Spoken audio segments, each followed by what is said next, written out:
జనసేనాని పవన్ కళ్యాణ్కి ఎదురు దెబ్బలు తగులుతూనే ఉన్నాయి. ఆయన పరిస్థితి చూస్తుంటే పార్టీ కేడర్ నవ్వాలో ఏడవాలో తెలియని పరిస్థితిలో ఉన్నారు. జనసేనలో పొత్తులు పెట్టిన కుంపటి రావణ కాష్టంగా ఇంకా రగులుతూనే ఉంది. టికెట్స్ రాని కీలక నేతలు జనసేనను వీడి వెళ్తున్నారు. ఇప్పుడు ఆ కోవలోకి జనసేన సీనియర్ లీడర్ పోతిన మహేష్ చేరారు. విజయవాడ బెస్ట్ టికెట్ని ఆశించి గత 4 సంవత్సరాలుగా పార్టీ పని చేసుకుంటున్నారు మహేష్. ఇప్పుడు పొత్తులో భాగంగా విజయవాడ వెస్ట్ సీట్ బీజేపీకే కేటాయించారు. అక్కడ నుంచి టీడీపీ నుంచి బీజేపీకి వెళ్ళిన సుజనా చౌదరి పోటీ చేస్తున్నారు. టికెట్ ఆశించి భంగపడ్డ పోతిన మహేష్ స్వయంగా పవన్ కళ్యాణ్ దగ్గరకు వెళ్ళి తన గోడు వెళ్ళబోసుకున్నారు. అయినా లాభం లేకపోగా పొత్తు ధర్మం పాటించి సుజనా కోసం పని చేయాలని పవన్ కొంత గట్టిగానే చెప్పారని టాక్ వినిపిస్తోంది.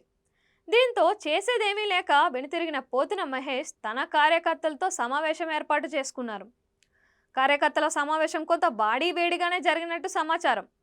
పవన్ నమ్మించి చేసిన మోసం పట్ల జనసేన కార్యకర్తలు గుర్రుగా ఉన్నట్లు తెలుస్తోంది.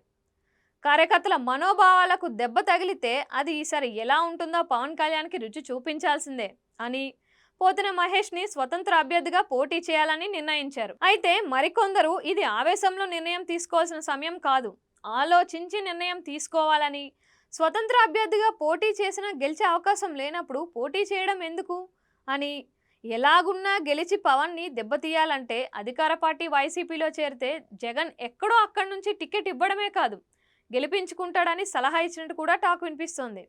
ఏది ఏమైనా పోతిన మహేష్ నిర్ణయం ఇంకా ఏంటి అనే దానిపై ఇంకా క్లారిటీ రాలేదు. టికెట్ రాని అవమాన భారంతో రగిలిపోతున్న పోతిన మహేష్ ఎలాంటి నిర్ణయం తీసుకుంటారో వేచి చూడాల్సిందే.